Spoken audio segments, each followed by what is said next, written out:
반갑습니다. 날씨가 이제 따뜻해지는 것을 넘어서 이제 뜨거워지는 시기에 이제 오고 있습니다. 우리의 마음이 주님 안에 가운데 시원한 삶을 살아가는, 그리고 주님의 마음을 시원케 하는 그런 삶을 살아내는 우리의 삶이 되기를 예수님의 이름으로 축원합니다. 우리가 다니엘을 보면 참 마음이 시원한 것을 느끼게 됩니다. 그 다니엘의 시원한 선택, 그리고 다니엘의 새 친구의 하나님의 마음을 시원케 하는 그런 결단, 이런 결단이 우리 가운데도 함께 하시기를 예수님의 이름으로 축원합니다. 우리가 다니엘 1장에서는 사실 다니엘에게 있어서 막막하고 또 고립되어지고 그 상실의 시대에 하나님이라고 하는 이름을 부를 수 없는 그 한복판에서 그리스도인으로 살겠다라고 하는 선언을 한 것이죠. 채소만 먹겠습니다. 이게 다니엘이 그 바벨론 중심에서 선언했던, 그래서 자신의 죽음과 그 두려움 앞에서도 그리스도인으로 살겠다라는 선언 중에 한 가지가 채소만 먹겠다, 이 선언이 된 것이고, 그래서 이것은 하나님을 신뢰하겠다라고 하는 것에 대해서 선언하는 것입니다. 하나님을 신뢰하겠다, 포기하지 않겠다, 이런 선언이 그 결단에 담겨져 있는 것입니다. 그리고 하나님은 그 선택에 있어서 손을 들어주셨어요. 그 다니엘의 선택을 인정해 주셨고, 또 하나님께서는 하나님 살아계시고 또 하나님께서 역사하신다는 사실을 다니엘의 선택 가운데 함께 해주셨습니다. 2장에 가면 불가능한 위기, 그 앞에서 사실 꿈을 알게 해주고 해석도 하라, 이런 요구 앞에서 하나님은 이 다니엘에게 기도하게 하십니다. 그래서 다니엘에게 기도하게 하셔서 다니엘뿐만 아니라 그 나라의 모든 지혜자들도 함께 살리는 방식으로 하나님은 인도하신 것입니다. 그래서 그 불가능한 위기 앞에서 기도하게 하시는 하나님, 그리고 이 땅에서 어떻게 살아가야 할지 그 위협 가운데서 기도하게 하신 하나님, 이 기도한다라는 의미가 어떤 의미가 있을까요? 내가 내 의지와 내 뜻을 관철시키기 위해서 기도하는 것이 아니죠. 기도한다라는 것은 하나님을 의지하겠습니다, 하나님을 신뢰하겠습니다, 이 의미가 기도에 담겨져 있는 것이죠. 그래서 하나님을 의지하며 신뢰하며 기도했을 때에 다니엘 친구뿐만 아니라 그 나라의 모든 하나님 알지 못하는 지혜자들도 다 살리게 되는 생명의 방식으로 가져왔습니다. 우리가 이런 믿음을 우리가 소유한다고 할 때에 믿음이라고 하는 게 뭘까라고 생각해 보면, 내가 바라는 것을 성취하는 것, 그런 것들이 믿음이나 그런 신앙이라고 하는 것이 아니고, 믿음이란 첫 번째 지식이 있어야 됩니다. 두 번째, 거기에 대한 지식에 대한 동의가 돼야 되는 거죠. 그리고 세 번째는 신뢰를 해야 되는 것이죠. 그 지식과 거기에 동의한 것, 거기에 대한 신뢰를 가지고 실제로 살아내야 하는 것이죠. 이게 실제적 믿음의 삶의 모습이다, 이렇게 말씀드릴 수 있습니다. 하나님이 누구인가, 이 대상에 대한 지식이 있어야 되고, 또한 그 하나님이 어떤 분인가에 대한 지식에 동의할 수 있어야 되고, 그 동의한 대로 살아낼 수 있는 신뢰의 삶을 살아야 하는 것이죠. 그래서 하나님을 신뢰한다는 것이 무엇인가? 다니엘은 우리에게 이 하나님을 신뢰하고 의지한다라는 것, 이 무엇인지를 우리에게 알려주고 있는 것이죠.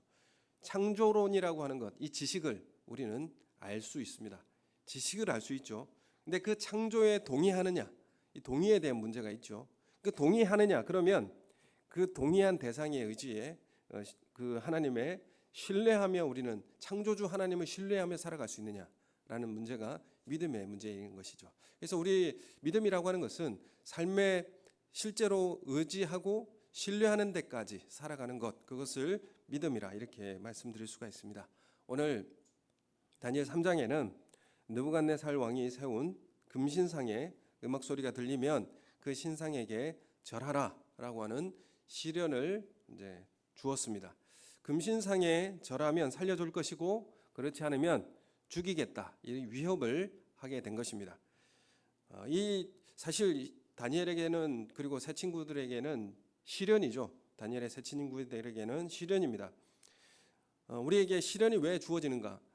이 땅에서 그리스도인으로 살아가는 데 있어서 막막하고 또 고립의 상황에서 그리스도인으로 살아간다는 것, 거긴 시련이 반드시 주어집니다. 세상이 우리를 시련을 주는 이유가 첫 번째는 뭐냐면 하나님을 신뢰하지 못하도록, 하나님을 의지하고 신뢰하는 마음을 무너뜨리려는 의도가 거기에 있죠.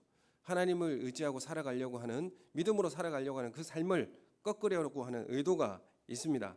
반면에 하나님께서 우리에게 주시는 시험이 있죠. 시련이 있습니다. 그거는 왜 주시는 겁니까? 그것은 믿음을 단련시키고 무장케 하는 의도가 있습니다. 믿음의 근육을 강화시키려고 하는 의도가 있는 것이죠. 사탄이 주는 시련과 하나님이 주는 시련에는 차이가 있습니다. 그래서 사탄이 주는 시험은 하나님을 의지하고 이제 신뢰하려는 마음을 꺾기 위해서, 무너뜨리기 위해서 이런 시련을 주는 것입니다. 금신상에게 절하라, 그리하면 살려주겠다, 이렇게 위협하는 것입니다. 그래서 우리는 이 하나님의 자녀이기 때문에 오는 시련이 있습니다. 그래서 우리의 신앙생활이라고 하는 것 자체가 사실은 시련과 시험의 연속이다, 이렇게 말씀드릴 수 있죠. 그곳 가운데 우리는 선택을 하게 됩니다. 우리의 신앙생활과 우리 삶은 선택의 연속이다, 이렇게 말씀드릴 수 있습니다. 그 상황에서 여러분 어떤 선택을 하는가? 하나님을 의지하는 것을 선택하는가? 아니면 다른 것을 선택하는가? 이 선택을 항상 하면서 우리는 우리 인생의 길을 걷게 되는 것입니다. 다니엘의 세 친구에게 직면한 시험이 뭐겠습니까? 그건 절하라라고 하는 시험이었습니다. 이것은 단순한 국가의식이나 회사 규정이 아니죠. 이거는 종교의식과도 같은 것이었습니다. 왜 그런가 하면 느부갓네살 왕이 그 시리아 원정을 이제 전쟁을 큰 승리, 정복 다 하고 그리고 승리를 가져왔습니다. 그래서 그 큰 승리를 누가 주었는가? 우상 벨에게서 주었다. 이 벨이라고 하는 신이 나에게 이 승리를 주었다라고 하는 이것에 감사하기 위해서 벨이라고 하는 금신상을 세운 것이었습니다. 그래서 이것이 종교의식과도 같은 것이죠. 높이가 30m였고 느부갓네살 왕은 나를 성공하게 한 이 벨에게 그 벨을 위해서 신상을 만들었고 거기에 모든 백성들과 나라의 사람들은 절하라, 이렇게 명령한 것이었습니다. 절하지 않는 자는 풀무불에 던져 넣음을 당하게 될 것이다 라고 엄포를 놓았습니다. 그런데 사드락 메삭 아벳느고가 절하지 않았죠. 그러자 갈대아 사람들이 왕에게 참소하였고 왕 앞에 끌려가 죽을 위기에 이제 처해지게 된 것입니다. 각 지방 관리들과 또 지도자들이 그리스도인답게 살아가려고 하는 이 세 사람을 그냥 두지 않습니다. 참소하고 고발하죠. 같이 이렇게 살지 않는다, 이 문제를 가지고 고발을 하는 것입니다. 절한다라는 것은 어떤 의미입니까? 절한다라는 것은 절하지 아니하면 죽이겠다. 절한다라는 것은 사실은 이게 영적 전쟁의 문제입니다. 추구하고 따른다라는 것, 세상이 요구하는 것에 추구하고 따른다는 것, 순응하겠다라는 것, 그래서 이것은 생존의 문제예요. 치열한 전쟁과도 같은 것입니다. 그래서 우리가 돈을 벌기 위한 추구, 그 법칙을 따른다는 것, 이거 치열한 생존의 문제이지 않습니까? 우리가 어디에 절하고 그리고 우리의 생존을 이어가게 될 것인가? 이 세상에서는 항상 이 문제에 대한 선택을 하게 되어 있습니다. 우리가 하나님을 의지할 것인가? 아니면 나의 생존을 위해서 어떤 다른 것을 선택하여 거기에 절할 것인가? 이 문제가 우리는 항상 이 선택의 길에 서게 되는 것이죠. 3장에서 보면 이 절한다는 말이 9번 나옵니다. 다니엘서 전체에서 가장 많이 나오는 이제 절하다는 것이 3장에 다 나오는데, 절한다라는 것은 존경과 그에 합당한 지위에 대한 경외의 표현이기도 하죠. 그래서 이 절하다라는 그 어원이 예배라고 하는 말에 사용되어집니다. 그 존경과 그 합당한 지위에 대한 경외함의 표현, 그것을 예배라고 하죠. 그래서 우리 한자에도 예배를 그런 의미로 예배라고 하는 단어에 썼습니다. 하나님 우리를 창조하신 이유가 뭐겠습니까? 예배자가 되게 하기 위해서. 에베소서 1장에 보면 그의 사랑하는 자 안에서 우리 거저 주시는 바 그의 은혜의 영광을 찬송하게 하려는 것이다. 하나님 예배자로서 우리를 부르셨다, 이렇게 지금 말씀하고 있습니다. 그 예배자, 하나님께만 절해야 하는, 하나님을 신뢰하고 의지하는 존재로서 그렇게 창조하여서 그렇게 예배자로 세워주셨는데, 우리는 어디에 절하고 살고 있는가? 우리는 무엇을 선택하고 생존을 이어가려고 하는 문제에 절하고 있는가라고 하는 이 문제를 오늘 다니엘 3장은 우리에게 말씀하고 있습니다. 하나님께서 이스라엘 백성들에게 율법을 주셨죠. 출애굽한 이스라엘 백성, 구원받은 이스라엘 백성들에게 시내산에서 율법을 주었습니다. 율법의 요약이 뭡니까? 요약본이 10계명입니다. 10계명의 1, 2, 3, 4계명이 뭐냐면 예배자로 어떻게 살아가야 할 것인가의 계명입니다. 하나님께 대해서 예배자로 어떻게 살아가야 할 것인가. 첫 번째, 나 외에 다른 신들 두지 말라. 두 번째, 너를 위해 우상 만들지 말라. 절하지 말라. 세 번째, 하나님 이름 망령되게 일컫지 말라. 네 번째, 안식일을 거룩히 지키라. 이 하나님에 대한 예배자로서의 삶의 모습이죠. 나 외에 다른 신을 내게 두지 말라. 이렇게 말하는 것은 하나님의 어떤 분이신가 이런 설명하지 않습니다. 하나님이 계시다라는 것을 전제하고 말하고 있는 거죠. 그래서 그리스도인들에게, 하나님의 백성들에게 이 십계명은 주는 겁니다. 예수 믿지 않은 사람들에게 이 십계명을 주지 않는 것이죠. 하나님 백성에게 이 십계명을 주는 것입니다. 하나님의 존재에 대해서 알고 있는 사람, 그 사람을 전제하고 이 십계명을 말씀하고 있는 것이죠. 그래서 하나님이 계시다라는 것을 알아야 한다 이렇게 말하지 않고 다른 신들을 두지 말라 이렇게 말씀하고 있습니다. 이것이 어떤 의미냐면 우리에게 하나님의 존재를 알고 그래서 하나님을 의지하고 하나님으로 만족하는 영역, 예배하는 영역이 있습니다. 그런데 그 영역을 다른 신들로 그 자리를 채우고 예배할 수도 있다라는 의미인 것이죠. 내가 하나님의 존재를 알고 그 하나님을 의지하고 그 하나님으로 인해서 만족하는 영역이 있다는 거죠. 근데 그 영역을 다른 신에게 그 자리를 내어주거나 그것을 빼앗기지 말라. 그 의미가 1계명에 담겨져 있는 것입니다. 내가 의지하고 내가 만족하는 영역이 뭐가 있습니까? 내가 하나님으로 인하여 의지하고 하나님으로 인하여 만족하죠. 그게 예배입니다. 하나님으로부터 공급받는 힘으로 살아가겠습니다. 그 하나님의 은혜로 살아가겠습니다. 하나님 공급해 주시는 힘으로 살아가겠습니다. 근데 이게 내가 의지하고 내가 만족하는 이 영역이 뭘로 채워줄 수도 있다는 거죠. 돈으로도 채워줄 수 있고 명예로도 채워줄 수 있고 사람들에게 받는 인기로도 채워줄 수도 있고 학업, 지식, 입는 것, 먹는 것 등등 모든 것들로 이것들이 채워줄 수 있다는 거죠. 그걸로 채우지 말라 이렇게 하나님 1계명에 말씀하시는 겁니다. 내가 의지하는 것 그리고 내가 만족하는 것을 하나님 외에 다른 것으로 대체하지 말라. 이게 예배, 하나님만을 예배하라 그런 의미가 여기에 담겨져 있는 것이죠.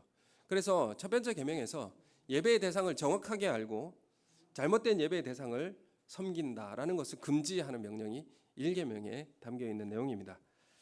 그래서 우리는 이 땅에서 나를 위한다라고 하는 그 이기적인 일에 머리를 숙인다는 것 그리고 우리를 먹여준다라고 하는 그 사회적 지위와 명예에 머리를 숙인다는 것 우리를 행복하게 해준다라는 거기에 머리를 숙이는 것 이것을 하지 않습니다. 절하지 않는다는 거죠. 나를 생계를 유지하고 나를 만족시켜주고 내가 의지할 수 있는 그 존재를 그 존재에게 내가 절하지 않겠다. 생계를 유지해주는 그 존재에게 난 절하지 않겠다. 하나님만이 나의 생명이 되어주시고 나의 찬송을 받을 수 있는 분이시다라는 것을 정확하게 고백하는 것이죠. 다니엘과 다니엘 세 친구들은 그 선택을 한 것입니다. 우리가 사는 이 시대에도 절하도록 강요하는 우상이 많지 않습니까? 우리에게 절하도록 요구하는 그런 우상들이 우리 세상에는 즐비합니다. 시간에 맞춰서 때가 되면 절해야 하는 요구가 있습니까? 때가 되면 이렇게 해야 된다라고 해야 되는 그런 신상을 향해 절해야 되는 우상이 있습니까? 요구가 있습니까? 우리는 몇 평 이상의 어느 지역에 살아야 한다. 사람이라면 이 정도는 먹어야 된다. 때가 됐으니 이것도 입고 저것도 먹고 저것도 해야 된다. 여러분 우리가 세상의 요구 어떤 것을 향해서 의지하고 만족할 영역 거기에 절하라고 하는 요구 우리에게는 없습니까? 여러분 우리가 이 위기나 시련이라고 하는 것은 우리 진실한 믿음을 드러나게 만듭니다. 진정 하나님의 예배자로 살아가고 있는가?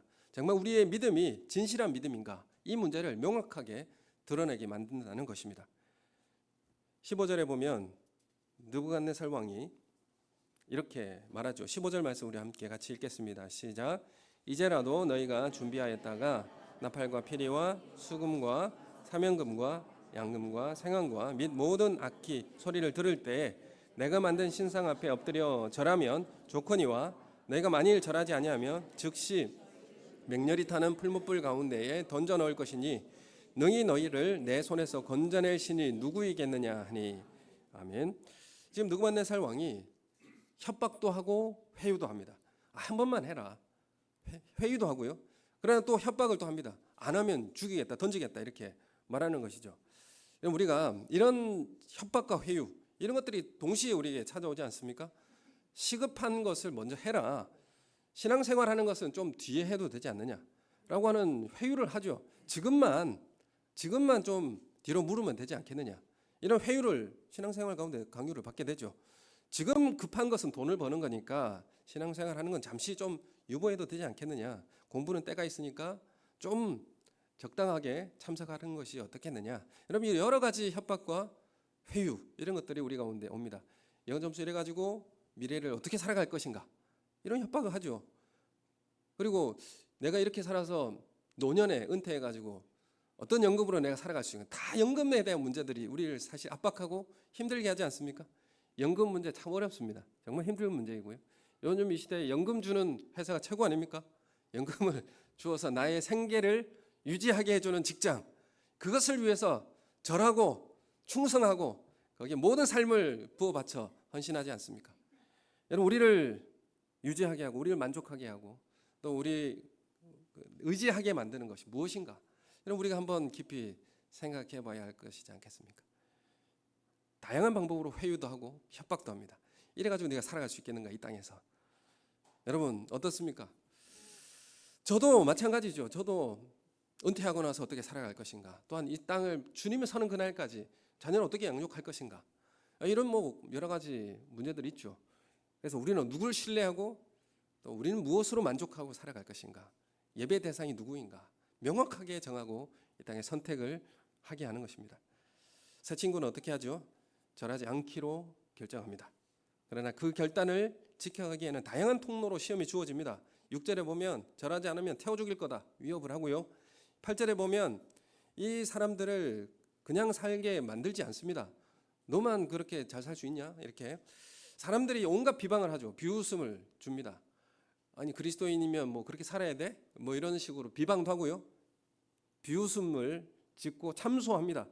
그리고 또 오늘 15절 말씀처럼 회유하죠. 이제라도 엎드리면 없던 걸로 해줄게.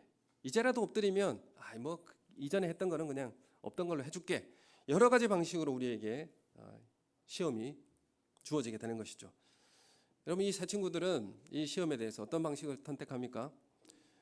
타협하고 이제 협상하는 문제가 아니라 정면 돌파를 결정한 거죠. 죽음을 각오하고 내가 그리스도인이라고 하는 색깔을 분명하게 드러내는 방식으로 이 문제를 돌파했습니다. 내가 그리스도인이다 라고 하는 건 세상에 에워싸여서 자신의 정체성을 잃어버릴 것 같은 그 중심에서 다니엘이 저 채소만 먹겠습니다. 이 선택을 한 거죠. 다니엘이 무슨 살이 쪄가지고 뭐 콜레스테롤 줄이기 위해서 채소만 먹겠다고 한 게 아니죠. 이거는 하나님의 뜻대로 내가 이것마저도 하지 않으면 내가 정체성을 잃겠다라고 하는 그 위협 앞에서 결단한 것입니다. 그래서 이 시험의 목적에 대한 우리는 분명한 이해가 있어야 되는 것이죠. 이 시험이라고 하는 것이 왜 나에게 주어졌는가? 베드로전서 1장 7절 말씀 우리 함께 자막을 보시면서 같이 읽겠습니다. 자막에 좀 띄워주시면 베드로전서 1장 7절 말씀 시작. 너희 믿음의 확실함은 불로 연단하여도 없어질 금보다도 더 귀하여 예수 그리스도께서 나타나실 때에 칭찬과 영광과 존귀를 얻게 할 것이다. 칭찬과 영광과 존귀를 얻게 하기 위해서 이 불로 연단한 이 시련을 이제 통과하게 하셔서 정금과 같이 만들어 가시겠다. 그래서 이런 의도가 있다라는 것을 우리는 아셔야 된다는 거죠. 두 번째는 신명기 8장 16절 같이 읽겠습니다. 시작. 내 조상들도 알지 못했던 만나를 광야에서 내게 먹이셨나니 이는 다 너를 낮추시며 너를 시험하사 마침내 내게 복을 주려 하심이었느니라. 아멘. 복 주시기 위해서, 그래서 너를 겸손하게 만들고 그리고 하나님을 의지하게 만들어서 주님의 뜻대로 살아갈 수 있는 그런 존재로 만들어서 마침내 가나안 땅에 복을 얻게 하기 위해서 이렇게 시련을 주셨다 이렇게 말씀하고 있는 것이죠. 그래서 우리는 이 시험에 대한 목적에 분명한 이해가 있어야 됩니다. 하나님 주시는 시련이라고 하는 것은, 고난이라고 하는 것이 우리의 믿음을 강하게, 근육을 단련시키기 위해서 우리에게 주시는 시련이다, 이렇게 말씀드릴 수 있죠. 그래서 이 시험을 돌파하기 위해 두 번째 요건이 있습니다. 오늘 말씀 18절 말씀 우리 함께 같이 읽겠습니다. 18절 시작. 그렇게 하지 아니하실지라도 왕이여, 우리가 왕의 신들을 섬기지도 아니하고 왕이 세우신 금신상에게 절하지도 아니할 줄을 아옵소서. 아멘. 이 시험을 돌파하기 위해서 하나님의 뜻도 알아야 되고, 또한 두 번째는 요건은 우리가 대가를 지불하는 믿음을 가져야 된다는 것이죠. 물론 세상이 절하라고 하는 것, 거기에 절하면 우리에게 유익이 옵니다. 이익이 찾아오죠. 하나 그 유익을 포기할 수 있는 대가의 지불이 필요한 것이죠. 우리가 선택하는 건 그냥 선택하는 게 아닙니다. 희생을 감수하고 선택하는 거예요. 손해를 감수하고 선택하는 것입니다. 여러분, 우리가 이 선택이라고 하는 것이 그냥 다짐으로 그냥 말뿐인 그런 믿음의 고백이 아니지 않습니까? 여러분, 우리의 신앙의 고백이라고 하는 것은 대가를 지불하셔야 돼요. 그리고 손해를 감수하는 믿음으로 선택하는 것입니다. 손해가 있어도, 불합리함이 있어도 우리는 하나님께로부터 돌아서지 않겠습니다. 하나님께 절하겠습니다. 여러분, 이 신앙이 바로 이 세 친구들이 했던 두 번째 요건, 돌파하기 위해서 대가 지불하는 것을 두려워하지 않았고 손해보는 것을 감수하는 삶을 살았습니다. 여러분, 예수님을 선택한다는 건 여러분 손해를 감수해야 되는 일이죠. 그리고 대가를 지불해야 되는 일입니다. 다니엘의 세 친구는 사람들에게 인정받지 못하는 대가를 지불했습니다. 그리고 금전적 대가를 지불하여도 나는 하나님께 불평하거나 원망하지 않습니다. 내 생명이 위태로워질지라도 나는 하나님을 원망하거나 불평하지 않습니다. 이 고백이 여기에 담겨져 있는 것이죠. 자기 죽음이 선언된 사람입니다. 내 죽음을 선언하고 하나님을 배반하지 않겠습니다. 이 선택을 한 것입니다. 주님의 시대에 자기 죽음을 선언한 사람, 대가를 지불하겠다라고 하는 그 사람을 하나님은 찾으십니다. 그 교회를 찾으십니다. 그래서 하나님의 일들을 그 사람들을 통하여서 행하게 하십니다.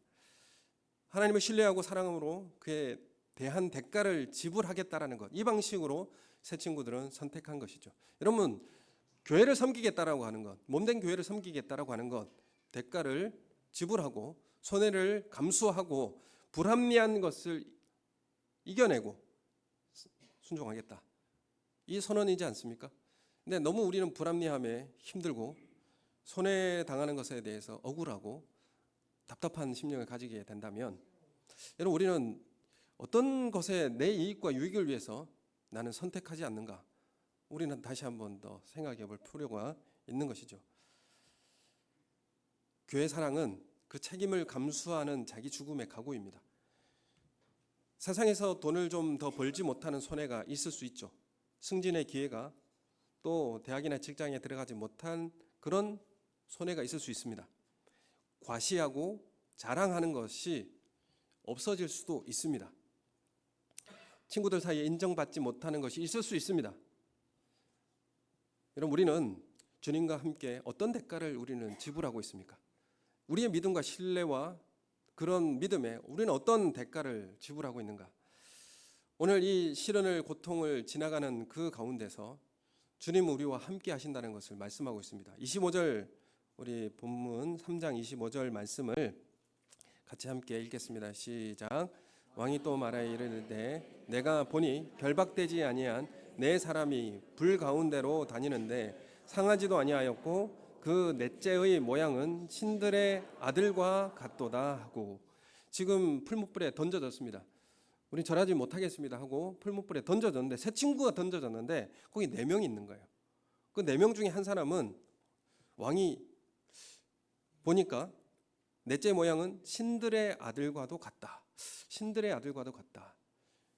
인자 그리스도, 예수 그리스도를 뜻하는 그런 내용인데, 신들의 아들과 같은 한 분이 함께 하시는 것을 보여주고 있습니다. 여러분, 우리가 어떤 불시험을 지나가고 있습니까? 풀무불에 주님이 함께 하시고 우리의 고통과 그 아픔에 함께 참여하고 계십니다. 그 불에서 인도하고 계시다는 사실을 믿음으로 고백하시는 우리 성도님들이 되시기를 소원합니다. 여러분, 전능하신 하나님이 계시다면 이 시련 앞에 하나님은 나를 어떻게 인도하시면 좋겠습니까? 그 풀무불 불이 갑자기 꺼지는 거예요. 그런 하나님의 전능하심을 의지하지 않습니까? 그런 하나님이시면 내가 신뢰하고 의지하겠습니다. 그 내 방식이죠. 주님은 어떤 방식으로 그 전능하심을 우리 가운데 나타내시고 우리 가운데 찾아오시는가? 이 전능한 인간적 욕구에 그렇게 상응하는 모습으로 오시는 것이 아니라 오히려 고난당하는 사람과 함께 무력하게 고난당함으로 우리를 도우시고 우리와 참여하십니다. 하나님이 우리에게 전능자가 아니라 무력하고 고난당하는 분으로 우리에게 찾아오시고 우리와 함께 하신다는 것입니다. 이 질서를 파괴적으로 무너뜨리지 않고 힘으로 과시하지 않고 무력하게 연약한 모습으로 우리에게 찾아오시고 우리를 위로하십니다. 그리고 우리가 함께 하시는 분이 전능하신 하나님입니다.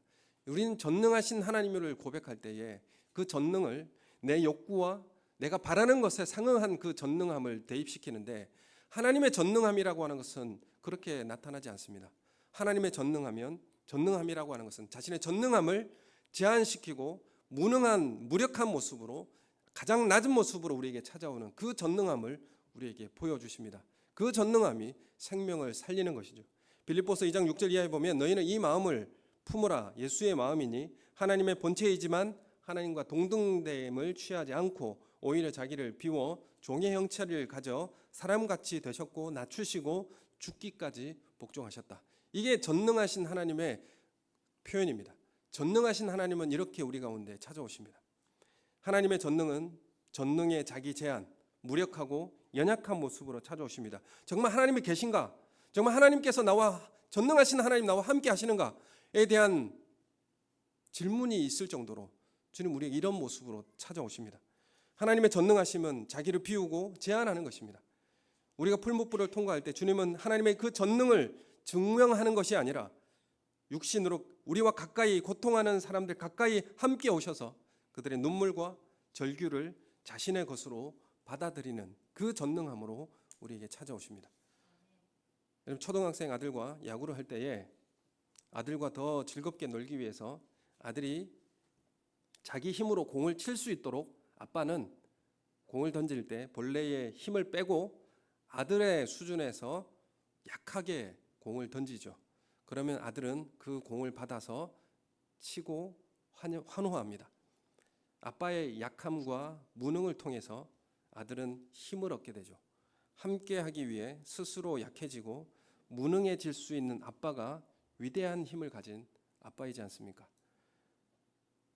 하나님은 우리의 고통과 함께 하시기 위해서 이 세상 안에서 약해지십니다. 그리고 한없이 약해지셔서 우리와 함께 하십니다. 그리고 우리의 고통과 그 아픔에 참여해 주십니다. 이분이 전능하신 하나님이십니다. 그 전능한 하나님이 우리와 함께 낮아지시고 약해지셔서 우리의 생명을 우리에게 허락해 주시는 방식입니다. 생명을 주시는 방식은 이 방식으로 우리에게 주시는 것이죠. 하나님의 능력은 모든 약함 안에서 가장 완전해진다, 이렇게 말씀을 합니다. 고린도후서 12장 9절 말씀 우리가 같이 함께 읽겠습니다. 시작. 나에게 이르시기를 내 은혜가 내게 족하도다. 이는 내 능력이 약한 데서 온전하여 짐이라 하신지라. 그러므로 도리어 크게 기뻐함으로 나의 여러 약한 것들에 대하여 자랑하리니 이는 그리스도의 능력이 내게 머물게 하려 함이라. 아멘. 내 능력이 약한 데서 온전해진다. 하나님께서 하신 말씀이죠. 그래서 바울이 가시 좀 뽑아 주십시오. 너무 힘들고 고통스러워서 이 가시 좀 빼 주십시오. 그럴 때에 그 은혜가 내게 족하도다, 이렇게 말씀하고 있고, 그 약함 가운데서 그리스도의 능력이 나타나게 된다. 여러분, 우리는 지배하고 싶고, 여러분 힘을 과시하고 싶고, 내 능력을 드러내고 싶지 않습니까? 여러분, 거기에는 하나님의 능력이 없습니다. 거기는 생명을 살리는 능력이 거기는 없습니다. 여러분은 주님과 그 전능함에 참여하는 방식은 약해지고 나약해지고 연약한 모습으로 그들 가운데 함께 참여하는 것입니다. 거기에서 생명이 나타나게 되고 거기에서 생명을 살리는 능력이 나타나게 되는 것입니다. 여러분, 주님과 함께 약한 것을 자랑하고 그리고 그 연약한 모습으로 함께 참여해서 생명을 얻어내는 주님의 능력이, 창조주 하나님의 능력의 전능함이 나타나는 우리 성도들이 되시기를 예수님의 이름으로 축원합니다. 여러분, 우리는 이 땅에서 풀무불과 함께 주님을 만나게 됩니다. 그리고 주님과 함께 그 시련을 통과하게 되어 있습니다. 그리고 우리는 죽음 이후에 두 번째 불못을 만나게 될 것입니다. 이 두 번째 불못은 영원한 사망과 죽음입니다.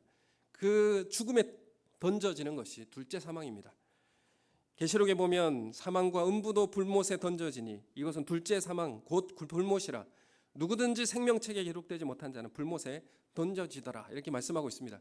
여러분, 이 땅에서 불같은 시험에 주님과 함께 통과할 때에 우리는 영원한 진노의 불못을 우리는 지나갈 수 있습니다. 그 영광에 이룰 수 있도록 우리는 주님 손을 꼭 붙잡고 이 땅에서 주님을 의지하고 신뢰하는 그 결단과 선택으로 주님과 함께하는, 참여하는 그런 은혜의 시간들, 우리의 삶이 되어지기를 소원합니다. 세상의 절하라고 하는 그 절에 우리는 과감하게 선택하여서 손해와 또한 대가를 지불하는 믿음으로 우리가 살아가시는 그런 예배자로, 대가를 지불할 줄 아는 예배자가 되시기를 예수님의 이름으로 축원합니다. 우리 함께 기도하겠습니다.